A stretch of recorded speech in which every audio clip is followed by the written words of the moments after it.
Raise your right hand. Do you swear to tell the truth, the whole truth, and nothing but the truth about Whitewater and Paula Jones? I do.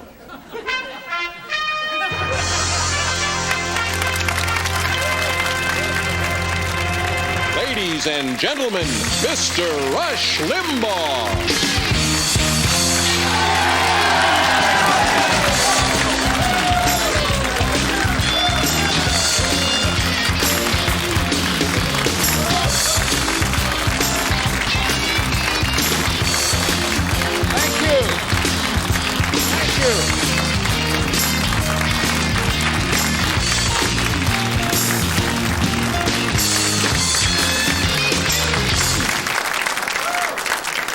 Thank you so much. Please be seated, ladies and gentlemen. Give a special welcome, by the way. We have 40 people here tonight from Louisville, Kentucky, my radio station there, WHAS. They are here.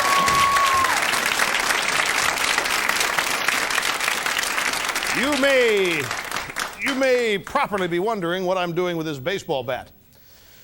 This, ladies and gentlemen, is many things. Among them, this is one of the beautiful things you do when you cut down a tree. This proves that the most beautiful thing about a tree is what you do with it when you cut it down. You make a baseball bat out of it. Now I want to get a shot here of what it says on the side. Which camera should I use? Over here, number 3. This is a personal model Rush H. Limbaugh liberal slugger, ladies and gentlemen.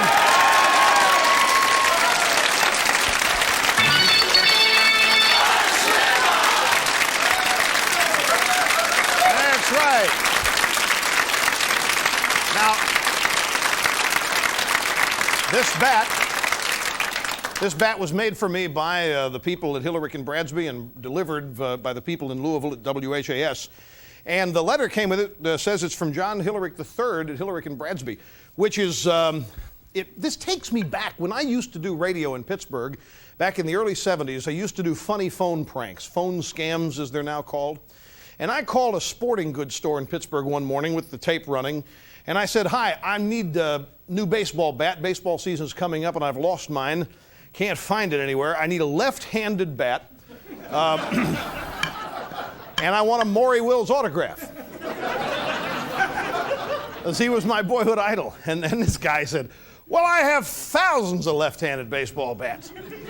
So I said, "Well, great." And I played him along for a while. He said, "Look, fella, I don't know who you are and I don't know what you're talking about, but I think you could call Roberto Clemente, you could call Bill Mazeroski, you could call Hillerich and Bradsby, and I don't think they'd understand you either." And he hung up on me. So I called Hillerich and Bradsby. And I said, "Look, I thought I'd go to the manufacturing source. I want to buy a left-handed bat. Look, you've got people that sold me left-handed bats as long as I've been buying them." Of course, he kind of chuckled at that. And he said, finally got down to, he said, "What's left-handed about it?" And I said, "Well, they've told me that the handle and the trademark on the other side."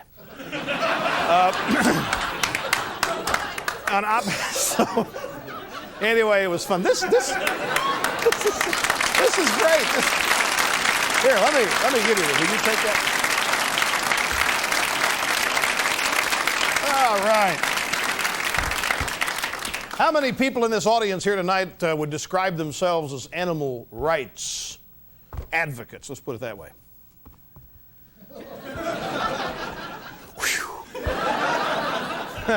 Wait till you see what we have next. If you are an animal rights activist, an extremist, or whatever, you're going to have trouble. This is a warning. I'm warning you to turn off your television set and don't watch what we have next. Because if you watch and it bothers you, you call and complain. Nobody will listen to it because you have been warned. I'm going to count down in just a moment from 5. I'm going to go 5 seconds. If you watch after 5 seconds go by and you get offended, you're on your own. Nobody will have any sympathy for you. 5, 4, 3, 2, 1.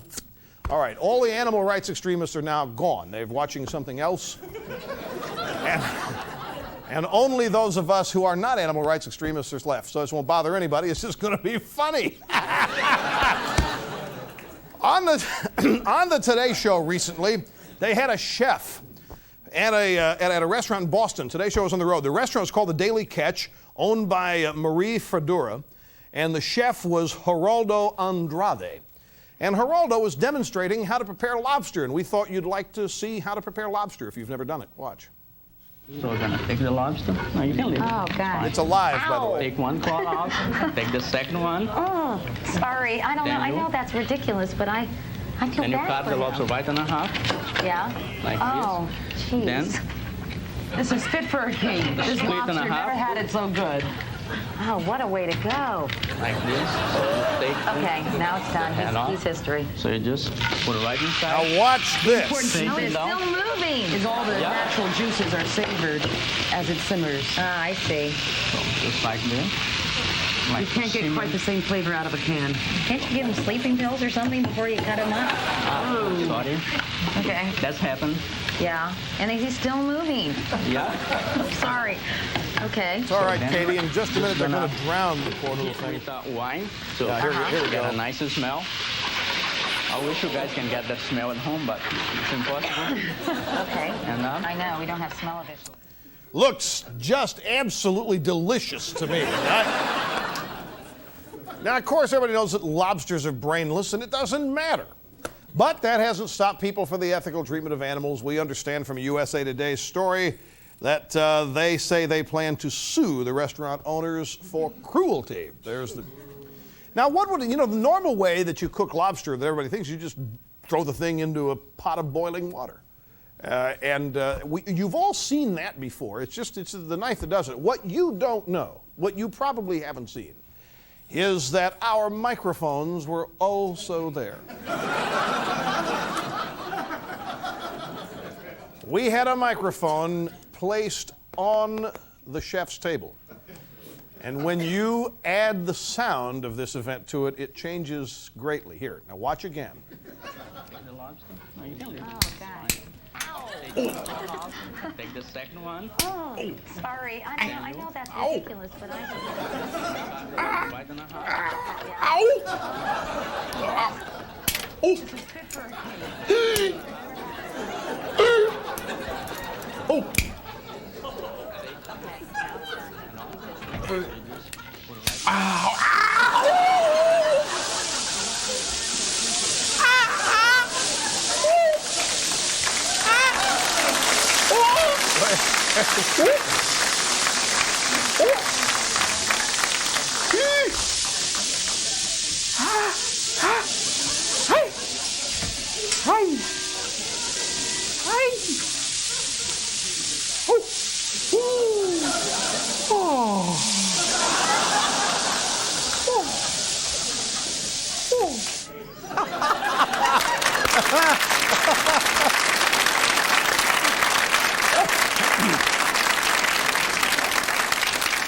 All right, now, I don't know how many of you saw this on Saturday, but there was big news that was announced by the lawyers for the president. Apparently, the trooper, Larry Ferguson, submitted some court documents with his version of the Paula Jones story. Now, let me show you how this was played in two different newspapers. Up first, we have the New York Daily News. This is the way they did the story on Saturday. Taking aim at Paula, Arkansas trooper denies tagging her for Clinton. Now, if you just saw that, you would think, uh-oh, Paula's lying, right? Oh, no, Paula's not telling the truth. Let me show you the Washington Times of the same day. Trooper confirms Jones' visit. Says he pointed out Clinton's room. Now, let me tell you what the story is. There are slight variations in the story, but the central point remains the same.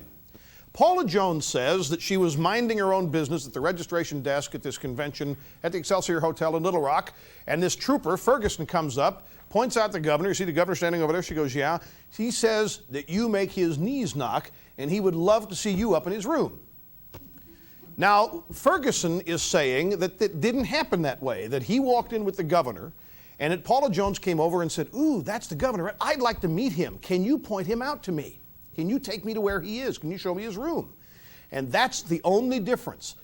The story from that point stays the same. This trooper admits in his story that he escorted Paula Jones up to Bill Clinton's room and pointed out the room.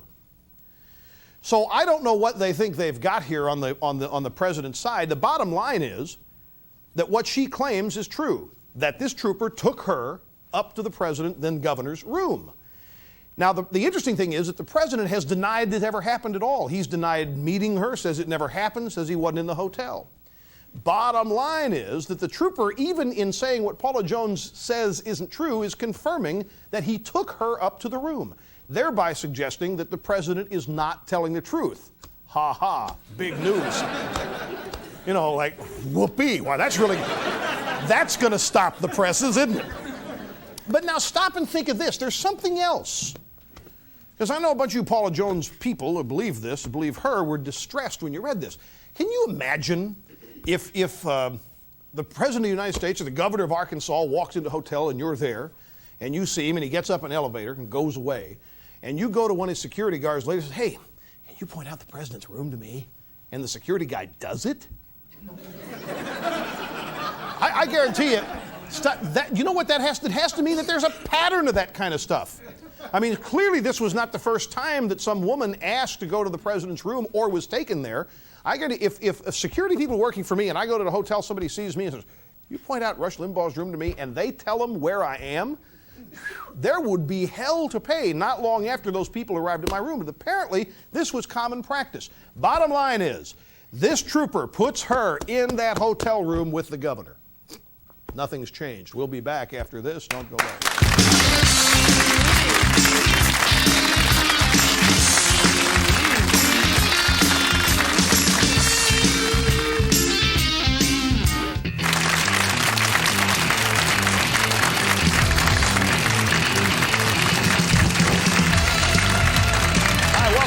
Rush Limbaugh, the television show, a daily and or nightly relentless pursuit of the truth. I'm just sitting here thinking about that lobster bit. Katie really wimped out on that. I mean, she turned away like that. And I was just thinking Willard Scott wouldn't have turned away like that. Anyway, I have gotten a lot of calls from frustrated people recently on my radio program. One guy called last week, and I hear this a lot. A guy called and said, Rush, I'm just getting fed up. Your Republicans and Democrats, there's nothing different. They're all just the same.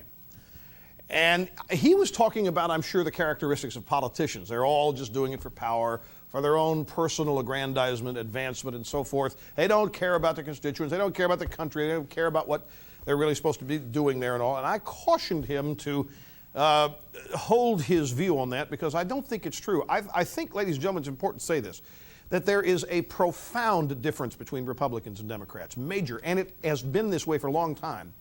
And here basically is what it is. And you will see this difference, by the way, embodied in the differing views there are on the health care plan. Republicans believe that it is freedom that has made this country great because it is freedom which has allowed ordinary people to do extraordinary things. It is freedom which has allowed ordinary people to become extraordinary people. Liberals think quite simply that what has made America great is what government has done for people. Now, you can't have a more stark contrast. And I think that if you look at the way health care is going, you'll see that the Democrats want cradle-to-grave care, and on the Republican side, you'll see that they rather leave it up to the individuals in this country to solve this problem themselves, massive though they are. And most Republicans feel that the problems that we have in health care, no cost competition, have resulted precisely because there's been way too much government involvement in the plan from the beginning 30 years ago. So never forget that.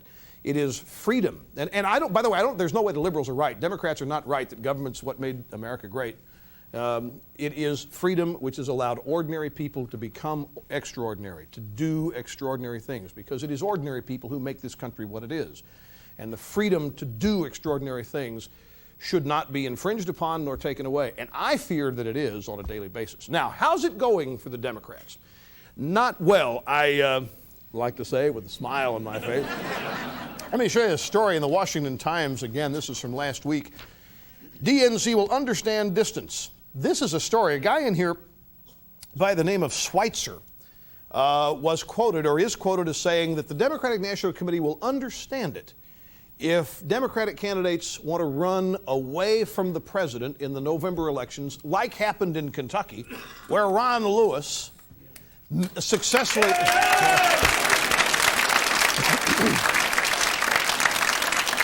Ron Lewis successfully positioned his opponent, Joe Prather, as in Clinton's back pocket.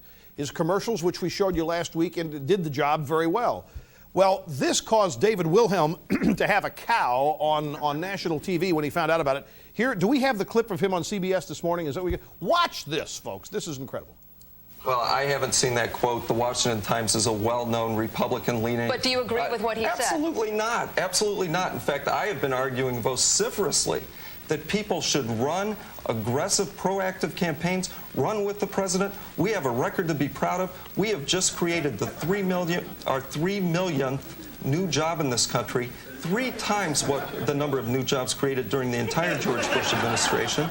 We have cut the federal deficit in half. We have passed national service. We're on the verge of passing a crime bill. We're making a difference in people's lives. That is a record to run on and be proud of.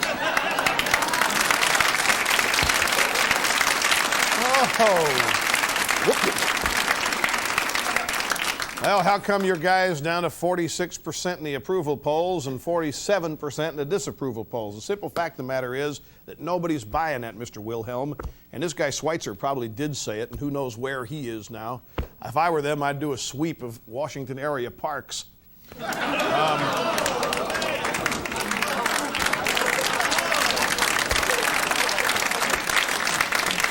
Here's the answer to this. Wilhelm and Haley Barbour were on CNN Sunday afternoon and explaining the various... Haley Barbour runs the Republican Party like Wilhelm there runs the Democratic Party. And to show you how bad it's gotten for Democrats, Wilhelm's sitting there saying, right on the record, the president's got a great record and we think Democrats ought to join the president, have the president out to their district and so forth. And Haley Barbour said, I agree. We'll be back after this.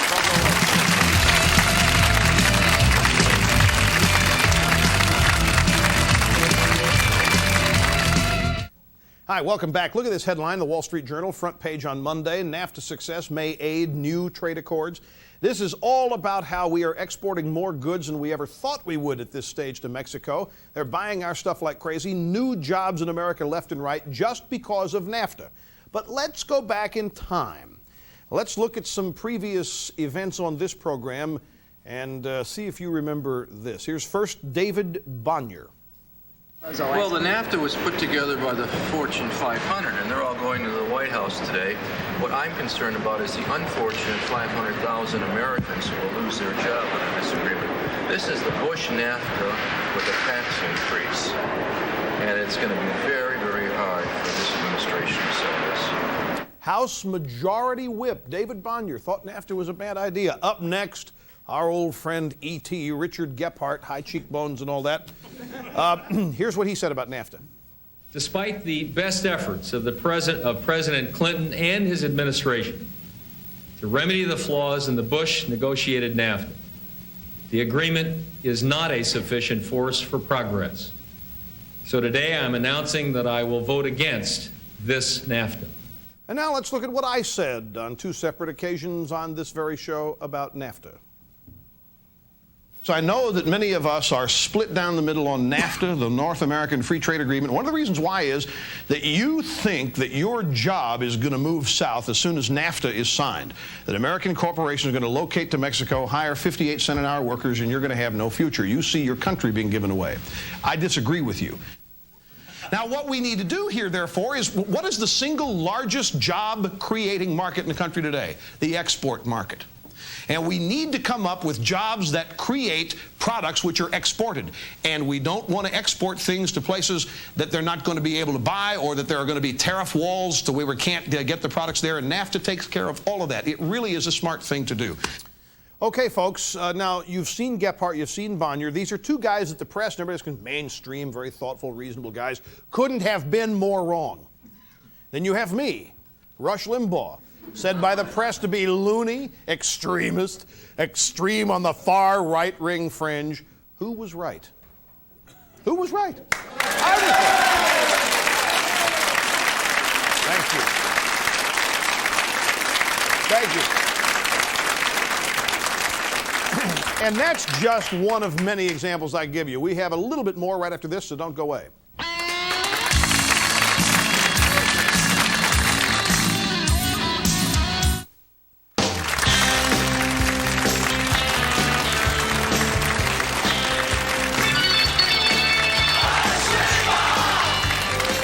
Thank you. Hey, I want to thank everybody from Louisville to WHAS again, and Hillerick and Bradsby for this bat. When I worked for the Kansas City Royals, one of the jobs that I had was to get bats like this personalized for nice big clients of the ball club and so forth. This is great to have my own with my own signature. Thank you all.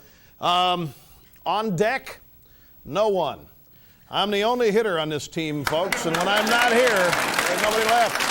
So see you tomorrow, right here, same place. Bye-bye. Services provided and promotional fees paid by the following.